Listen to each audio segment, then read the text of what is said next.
The narrative begins with an unusual scenario. A young girl is sobbing hard, begging a young lad not to discard her. The dumbstruck boy just stares at her when she suddenly tugs at his sleeve to show her desperation. The scene is disrupted by a deafening ring of the alarm clock, and it appears that the same lad has been dreaming about the earlier scenario. His mother anxiously barges into the room, calls him Kazu, and assured that he is already awake, asks him to come down for breakfast. While having breakfast, she mentions the old pillow he is still using and suggests replacing it with a new one. He is reluctant to do that because he has been using it for ages and doesn't want to waste it. His mom regrets raising him to be thrifty, but he quickly denies it and tries to stop her from having pessimistic thoughts. She apologetically dismisses her thoughts, and soon he is off to work. After having a grinding day, an exhausted Kazu mounts the bus, pondering about another difficult day. He reckons that he has finally gotten the hang of his job after 6 months of joining it, but desperately desires something to unwind him. Naturally, life hears that and decides to make things worse. Although he is satisfied with his current lifestyle, having appreciative colleagues and a decent abode, he still longs to have some spice in his life instead of it being dull and mundane. As he sullenly enters his room, he is in for a shock as a strange young girl unexpectedly throws herself on him, begging him not to throw her away. The stunned Kazu is pinned to the ground by that adorable, unknown girl staring at him tearfully. He is still trying to figure out her unexpected presence in his room when his mother anxiously calls out to him after hearing the ruckus. As she enters his room, he furiously reprimands the girl for playing around with him, leaving his mom in a stupor. Yes, because yelling at your pillow always clears things up. But to his astonishment, the girl has vanished, and instead, he is holding his old pillow. His mother nervously apologizes to him for being possibly too loud, so he instantly regrets being harsh to her as he realizes that she would never pull such a ridiculous thing. He wonders whether they are having some guests that day, leaving her completely bewildered. He quickly composes himself and makes up an excuse about accidentally stumbling. She buys that quickly and dashes out of the room, asking him to call her if he needs anything. Finding solace, he puts the whole thing to his exhaustion, but then the wailing begins again. Shockingly, the same weeping girl appears again, sprawled on his bed, begging not to be discarded. Kazu is completely thunderstruck this time by the presence of an unknown, sobbing lass in his room, and on top of that, her eerie pleas disturb him. As she hysterically jolts his coat, he helplessly feels like a villain in this whole scenario. He gently places his hands on her shoulder and assures her that she won't be discarded. Congratulations, he just emotionally committed to a mystery problem. His heart skips a beat when her huge eyes pool up with tears, and she gazes at him uncertainly. He forces a smile and tries to relax her first for better communication. Her facial expressions take a sudden U-turn as a bright smile replaces that weepy look, and she assumes that her worry was baseless. With a bashful smile, she expresses relief that her little act worked out, but Kazu doubts whether she was faking it because she sounded quite whiny then. Without wasting any more time, he straightaway inquires about her identity. Finally, someone asks the obvious question. The girl introduces herself as the hugging pillow, but he irritably dismisses the idea as nonsensical. In response, she takes a sudden dive and pulls out a cryptic magazine from nowhere. A panic-stricken Kazu instantly tries to snatch it from her clutches, but she swiftly gives him a neat slip and stares at him triumphantly after revealing his secret. She even notices how he winces when she addresses him as Kazu-kun. She offers to call him master, but he flatly refuses it on her face. Next, she brings his attention to page 26, but he frantically restrains her from opening the book. Finally, when he gets his hands on his sacred book, she hopes that now all his suspicions have been removed. When he affirms with some uncertainty, she innocently suggests that he hug her to remove every bit of doubt from his mind. The terror-struck lad tries to back off, but she playfully reaches out to him and teases him about his flushed face. He nervously tries to ward her off, but she embraces him so tightly that he struggles to breathe, and he lets out a scream. His mother anxiously calls out to him after hearing the ruckus. She wonders about his well-being and suspects a second presence in his room. In a frenzy, he makes an excuse to try vocal exercises, as in no way could he let his mother find out about him and the weird hugging pillow. He can picture his mother taking extreme measures on learning the truth. Panic-stricken by that gruesome image, he desperately tries to hide her. Nothing says normal like hiding a talking pillow from your mom. However, due to chaos, his foot slips, and he trips and falls awkwardly toward her. Unable to hold it anymore, his mother decides to barge into his room, and he closes his eyes in sheer embarrassment, as if the world ended for him. His mother enters the room and is dumbstruck to see him in an awkward position leaning over a pillow. An awkward silence prevails in the room as their gazes lock with each other. He closes his eyes out of shame, but carrying a blank expression, she leaves the room following an icy apology from her side. Kazu hysterically calls out to her, but in vain. It is then that a feminine voice consoles her, and the reality of the hugging pillow finally dawns on him. As he stares at her in bewilderment, she shyly offers him a hug, as he used to do always, and from henceforth, his journey with the hugging pillow begins. She playfully teases him about being taken as a wacko by his mother, and tells him not to take that seriously, but the terror-struck boy doesn't think it that way. Honestly, that concern feels very justified. In the next instance, the hugging pillow is merrily jotting down something on a form. In a state of euphoria, she pictures Kazu's various emotional reactions on seeing that form, with the slightest possibility of his surrendering to her.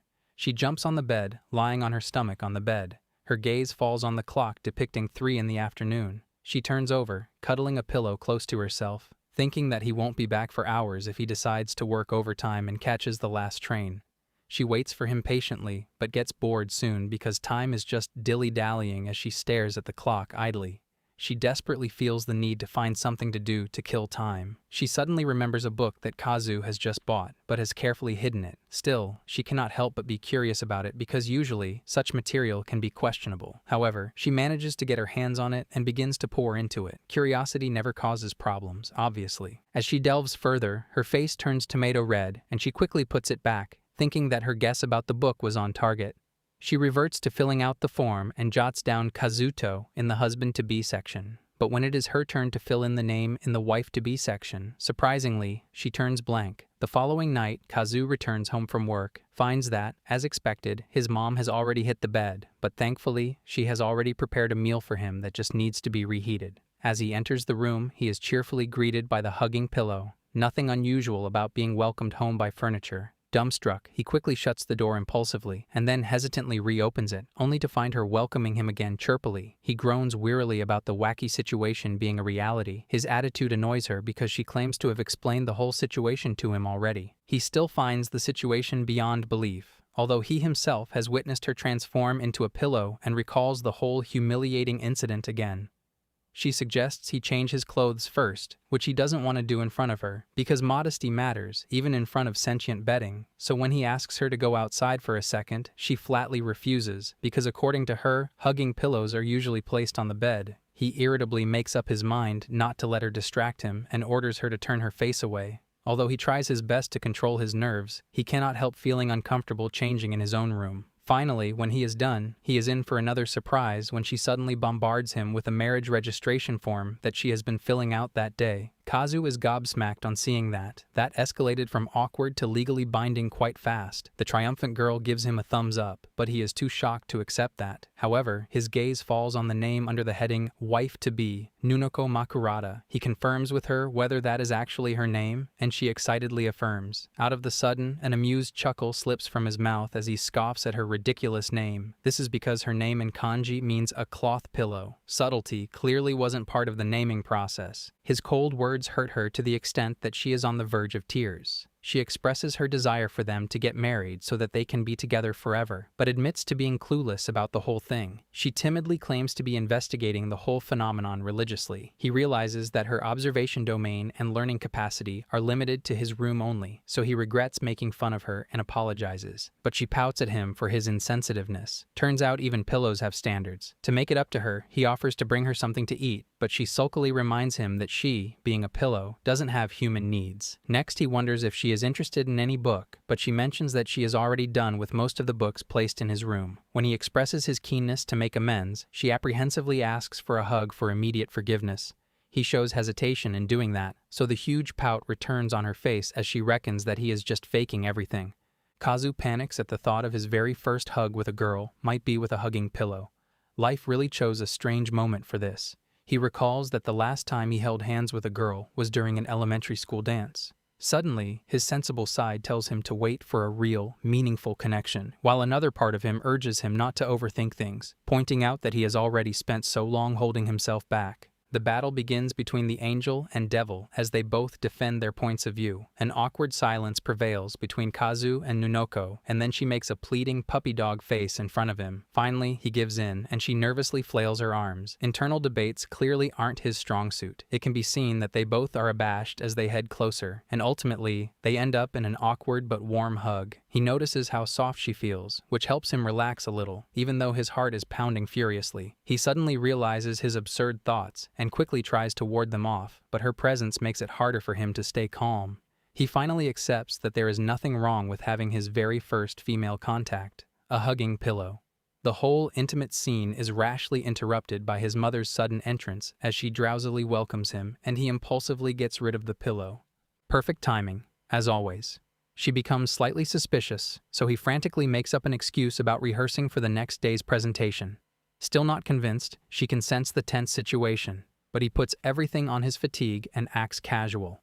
Finally, to his relief, she walks away.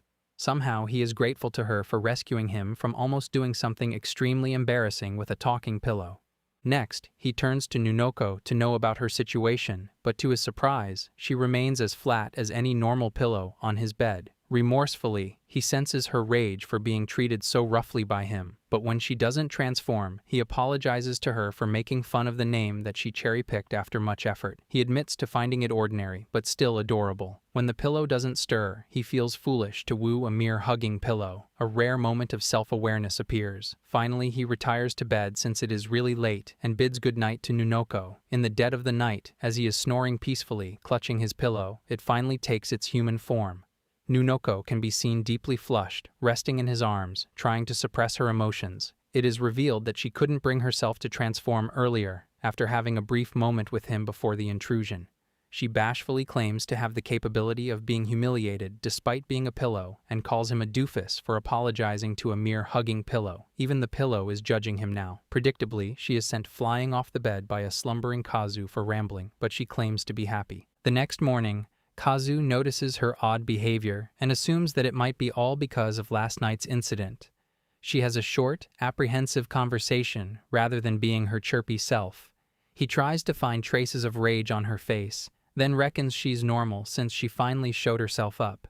Soon, they exchange pleasantries, and he is off to work. The instant he leaves, she sighs loudly and plops flat on the bed, regretting being non-communicative with him. It appears that her hesitation was due to the awkward moment they shared last night, and she still seems slightly annoyed at Kazu. Nevertheless, she longs to talk to him and tries various ways to begin a conversation with him. She shuns her first attempt for appearing too desperate to make amends, and then opts to offer a comic to him, but then wards off the idea of offering a comic to an exhausted lad. Next, she mimics various ways to welcome him, but finds all of them outlandish. After a while, she exhaustedly gives up deciding on her original self. She plans to straightforwardly tell him about how he has already been forgiven and wants everything to normalize between them. She panics when she hears the familiar footsteps of Kazu's mom and quickly flattens herself on his bed. As his mom thoughtfully stares at the hugging pillow, Nunoko guesses she is on a cleaning spree. To her horror, Kazu's mom grabs her, thinking how soiled she is by prolonged use. Nunoko lets out muffled, inaudible wails in protest, but all in vain. Being a pillow really limits your ability to argue. Meanwhile, Kazu has reached his workplace and greets everyone pleasantly. The instant he starts his system, he is told to run several errands. The following night, he regretfully informs his senior about forgetting to meet a client in all that hassle. The senior decides to forego his very first mistake, but warns him about low trust levels after committing it, because the client was very important. He suspects Kazu of slacking off after working for a mere 6 months and orders him to gear up. Finally, the grueling day is over, and Kazu heaves a sigh of relief.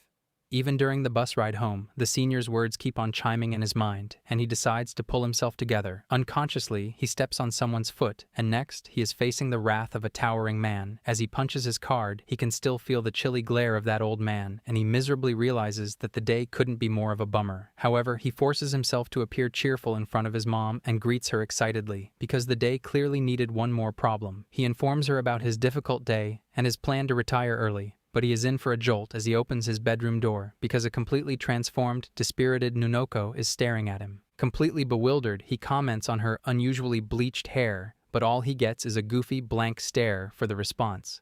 Finally, her system jump-starts as she groggily seems to sense his presence and welcomes him. To his horror, his mother comes along wanting to inform him about something, and he quickly compels Nunoko to transform back. Timing continues to be absolutely perfect, but she just stares at him absent-mindedly as if her radar didn't catch his words.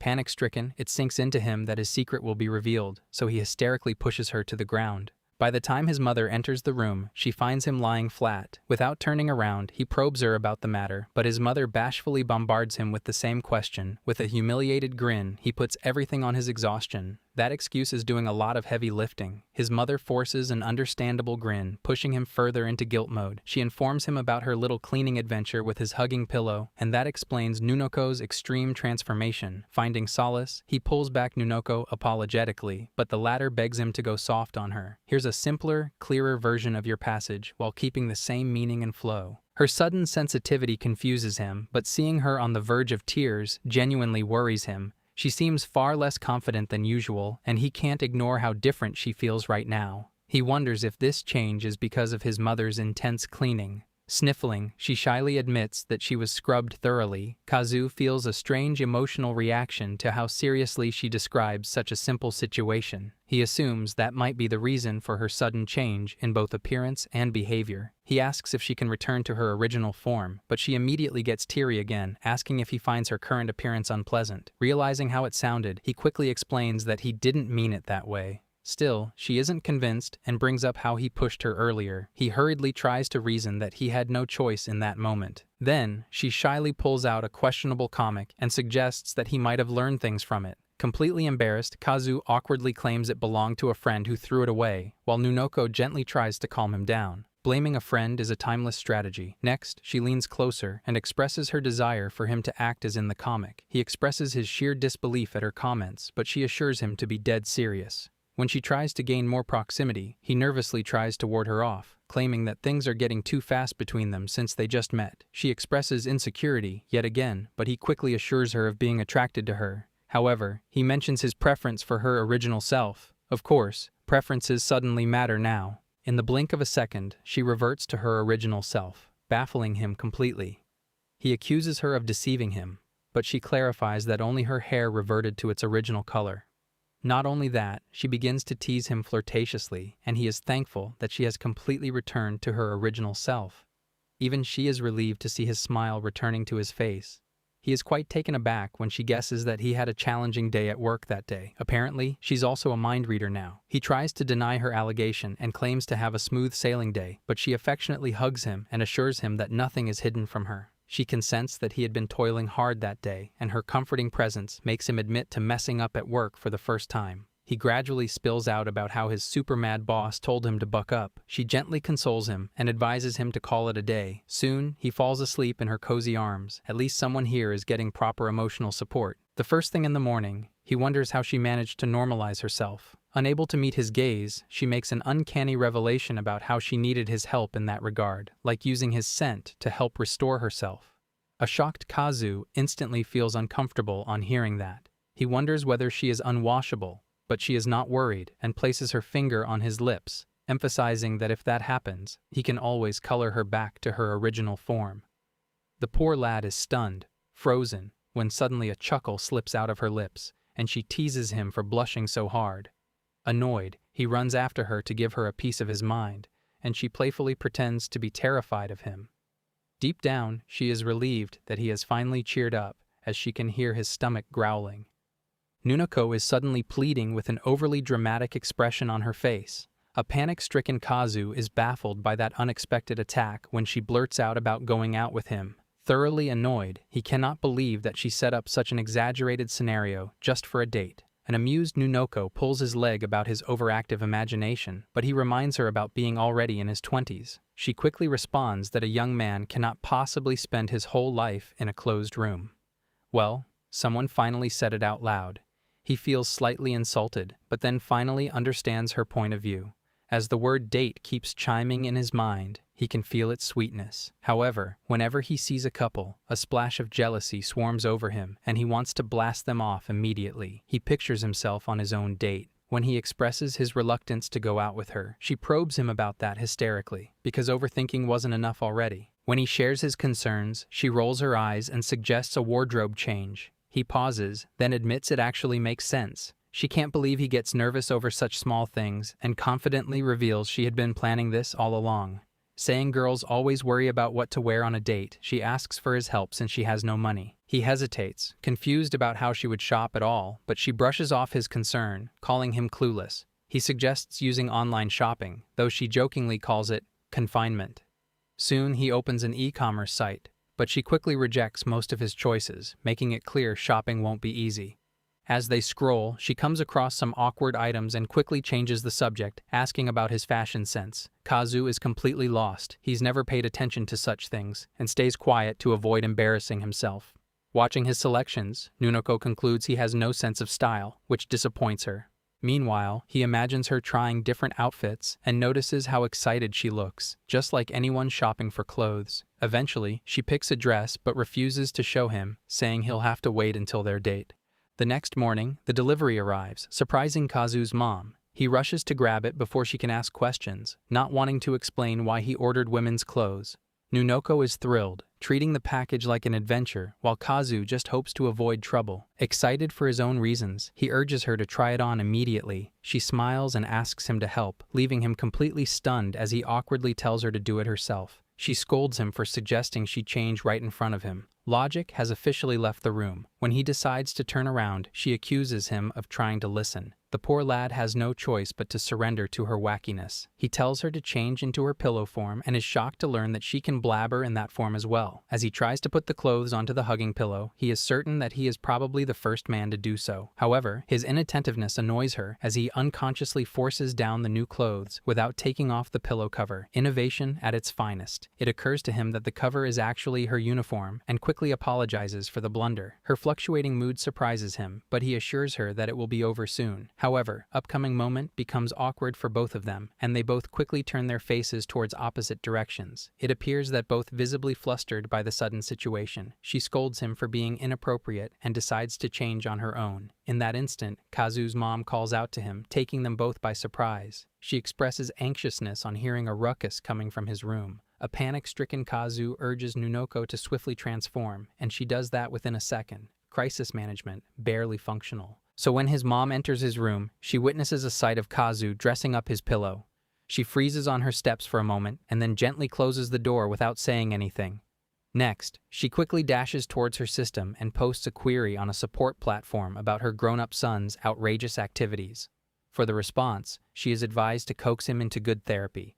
Like a caring mom, she plans to cook his favorite meals to begin with. Priorities are interesting. On the other hand, Kazu freaks out for acting insanely in front of his mother. Nunoko cannot agree less because, according to her, only a lunatic would dress their hugging pillow in a uniform. He further sinks into the pits, and to add salt to an injury, she blames him for the whole situation, claiming that he started the whole situation. He yells at her for coaxing him into doing that. He is humiliated to the core when it dawns on him that the changeover of the pillow cover would have automatically meant a change of clothes for the pillow. All that effort for absolutely nothing. He cannot believe that he went through a hassle for nothing because a new pillowcase would have meant a brand new Nunoko. There is an awkward silence between the duo for a moment, and then the whole house is shaken with his fit of rage. Kazu can't understand why he acted so foolishly in front of his mother, and her calm reaction only frustrates him more. Trying to change the subject, Nunoko casually asks him to turn around, but he insists he still hasn't gotten over what just happened. He regrets not knowing how things worked earlier, which led to him embarrassing himself in front of his mother. Self-reflection comes a bit late. Nevertheless, he wearily obliges. He is totally knocked out to see her dressed in a striped shirt and black stockings. When she fails to notice any strong reaction from his side, she urges him to look at her properly. Now Kazu is totally taken aback by her good looks, but his voice gets stuck in his throat. He desperately desires fluent communication skills, but still manages to blurt out a little compliment. She smiles, meaningfully giving him hints. When he fails to catch them, she allows him to look forward to their date the next day. When he blushes hard on hearing that she shoos him away, stifling a giggle to have his meal. The next morning, Nunoko rises with a deafening cheer, only to be reprimanded by Kazu for creating a ruckus. Her funny bone tickles again when she finds him all unsettled. She teases him for being abashed. Although hugging her during nighttime is his ritual, he cautiously tells her to stop rambling like that, as that can create misunderstandings. He firmly urges her to change so that they can proceed. Starting the day with chaos seems to be their routine now. However, she pompously reminds him that since it is their date, they are supposed to meet up somewhere like conventional couples. As usual, the doofus has a dumb expression on his face, as if he were born yesterday, but he cannot understand the logic behind that since they are already living together. When she is adamant, he pictures her cheerfully approaching him while he is waiting for her. He agrees with some uncertainty about its inefficiency. Out of the blue, she vanishes in thin air, and a flabbergasted Kazu cannot believe his eyes. Elsewhere, Nunako is humming merrily, attracting many curious stares. She is all set to try an entirely different wardrobe and cannot wait to see his reaction. Meanwhile, Kazu is overwhelmed by the situation, as the only clue about the meetup point Nunako has left is that she will be waiting at a train station, but hasn't bothered to mention exactly where and when. Now the lad has some experience with corporate appointments and is aware that it is mandatory to mention the exact whereabouts of the meetup place along with a fixed time. To make matters worse, she doesn't even have a cell phone, so all he is left with is to go on a manhunt.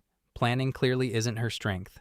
As he comes down fully decked up, his mother is delighted to see him getting some air finally. She also advises him to carry an umbrella due to the rain forecast. He spots a spare umbrella in the stand and gets another panic attack, thinking that Nunoko is out there unprotected. Also, even though she will be drenched, she can't return home because of his mom. He frantically decides to check the nearest train station, because panic always improves decision-making. As he reaches a nearly deserted station, Nunoko is nowhere to be seen. Fretfully, his mind gets flooded with the worst possible scenarios of her getting harassed or being abducted by some crooks. Thankfully, he spots her huddled in a corner, tear-stricken and grumbling to herself. He anxiously approaches her, but she distressfully shuns him off. Her self-esteem seems to have hit rock bottom as she calls herself trash. That escalated emotionally very quickly. He is astonished to witness the sudden U-turn of her confidence level, and then recalls a recent similar incident. He wonders whether the rain has caused that, and then his gaze falls on her discolored hair, confirming his doubts. He persuades her to accompany him home, but a soaked Nunoko is apprehensive about that. She begins to ramble about being a mere rag in the most depressing way, shoving him into a little guilt trip. He frantically offers her an escort with an umbrella, but she stubbornly refuses. He is desperate to help her, but she sullenly declines. Finally, she resorts to piggybacking, but he is hesitant to create a public scene. Instantly, she manipulates him by calling herself a dirty pillow not fit for his fine back. He gets what she is trying to do and gives in. Soon, she hops on his back, weighing him down completely. Emotional manipulation works every time. He guesses that this might be due to the water she soaked up. She instantly reads his mind and apologizes for causing the inconvenience. Kazu is a gentleman enough not to hurt a female by calling her fat, but still her weight seems quite abnormal to him. In the middle, he begins to pant heavily. She notices his exhaustion and remorsefully apologizes to him. She dolefully expresses disappointment in her much-anticipated date getting spoiled and even regrets causing him all the trouble. He smiles and assures her that she is not a bother to him at all. He explains that ever since she emerged in his life, every day seems like an explosion, but he has a lot to look forward to. She is deeply touched by his kindness and good nature. He is about to jibber-jabber more about their thriving relationship when the weight on his back suddenly lightens. Timing ruins everything again. To his alarm, Nunoko has turned into a pillow again. Panic-stricken, he desperately tries to retract his words, but in vain. To avoid public embarrassment, he cautiously reaches home and gets to his room unnoticed. He uses a hairdryer to dry the pillow off, and then a bit after noon, he presses it close to himself. Instantly, the pillow turns into a bright and cheery Nunoko who delightfully exclaims about the date blunder, as if discussing a high-end amusement park ride. Suddenly, she notices his worn-out demeanor and expresses curiosity. He irritably puts the whole blame on her and explains how he had to bring her home without his mother getting suspicious, and then the tiring task of drying her up. When she takes the whole thing lightly, he takes it as an offense and asks her to appear more concerned. She apologizes for being a mischief maker and then smiles at him meaningfully. On a brighter note, the drizzle stops, and it occurs to Kazu that they can always continue with their date now, because clearly, nothing can go wrong again. She blushes like a tomato and coyly agrees to make a short one. Soon, the two head out of the house. While he is sipping the instant coffee, she mentions how much prolonged she wanted their date to be. Out of curiosity, he inquires about the places she was keen to see, so she lists nearly all the popular places around the world that she can think of. Amused, he highlights the distance limitations of some of the destinations, but clearly, Nunoko has no idea about boundaries and borders. It dawns on him that poor Nunoko is completely clueless about the outside world, so she is thoroughly surprised when he apologizes to her for not being able to make her dream date fancier. She straightforwardly admits that he is right, but is still glad that he brought her to this peaceful park. To his astonishment, she suddenly leans in and kisses him. After a moment, she pulls back, looking pleased with herself. As she sits there, blushing from the moment, he nervously suggests returning home due to the sky getting inkier. Instantly, she turns into a pillow on purpose, so he has to carry her. Kazu is greatly perplexed by her odd behavior, but she lies motionless like any regular pillow on the bench. Afraid of becoming a public laughingstock, he begs her to walk home, but the latter doesn't seem to be in the mood to listen. Apparently, she is enjoying her free rides without any hassle. Here I am, know it's been a while. I was in denial about my love. Here I stand, I know I walked away.